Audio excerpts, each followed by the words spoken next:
Introduction. Let's face it, most people play a losing game. To quote from Tyler Durden from the cult classic movie Fight Club, we buy the stuff we don't need with money we don't have to impress people we don't even like. That's the kind of life we're living. I know it sounds harsh. I know it sounds judgmental, but it's also the truth. Unfortunately, for far too many of us, we equate having stuff with living worthy lives. We equate the stuff that we wear, the stuff that we own, and the things we focus on with the quality of our lives. In fact, for far too many people, stuff or possessions are one and the same as self and self-worth. This should not be a surprise because far too many people confuse price with value. We think that the more expensive something is, the more value it has, and we allow ourselves to feel worthwhile, appreciated, and acknowledged depending on the price of the stuff we have access to. What is wrong with this picture?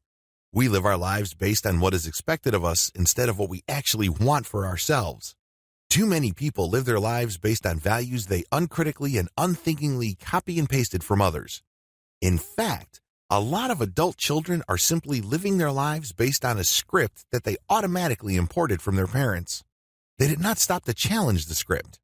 In fact, a lot of people didn't even bother to read it at all. They feel that since their parents live a certain way and thought about things a certain way, that they should do the same thing.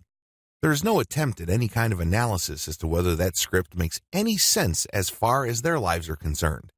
They don't think about a better fit between the script and the lives they are living out.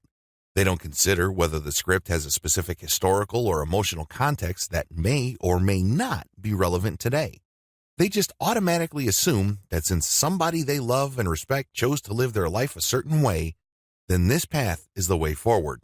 It is no surprise that Americans, by and large, are not happy. The end result of everything I have described above is not pretty. We Americans are over-medicated. We are maxed out on our credit cards and are overstressed.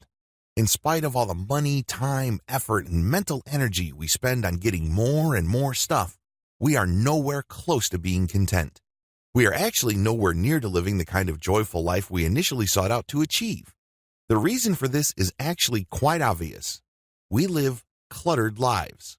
What makes this tragic is that we are not even aware of it.